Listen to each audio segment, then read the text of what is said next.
showcasing the dances from Mindanao po. And magkakaroon din po tayo ng community dance. Ayan, dapat po ay lahat po tayo ay sasayaw po sa my stage po. Okay po ba yun? At ngayon naman po ay magpapakilala naman po ako. Hello po, maligayang pagdating po dito po sa aming Food Wonder Snack by Museo. Ako nga po pala si Ate Ayesha at magbibigay lang po ako ng mga paalala. Pero bago po ang lahat, gusto ko po sanang marinig sa inyo ang isang malakas ang aming magic word na mabuhay. Ang gagawin lamang po natin ay ilagay po ang ating kanang kamay sa ating kaliwang dibdib.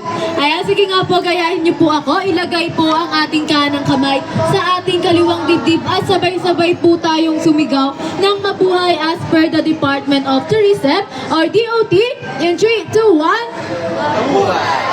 Parang wala naman pong energy sa pangapo. In 3, 2, 1.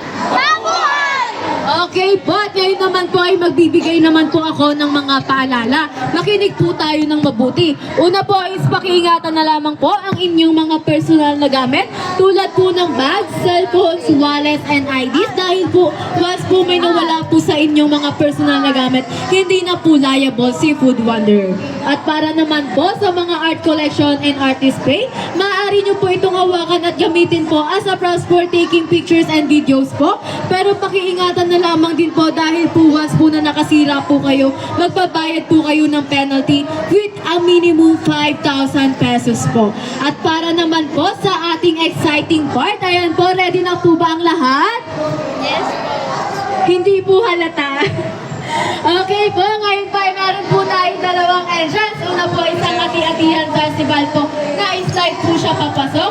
And meron din po tayong colorful iconic jeepney sa kabila po yan na lakad lang po papasok. Ayan po, sa mga gusto pong mag-slide, pwede na po tayong mag-slide. At para naman po sa mga ayaw pong mag-slide, meron po tayong colorful iconic jeepney na lakad lang po yan papasok. At para naman po sa gusto pong bumili po ng aming snack, at sa mga nagugutom po dyan, ayan po, meron po kaming famous street food po. And meron din po kaming mga Nababali ang balakang. food stall po like siomai, ice cream po,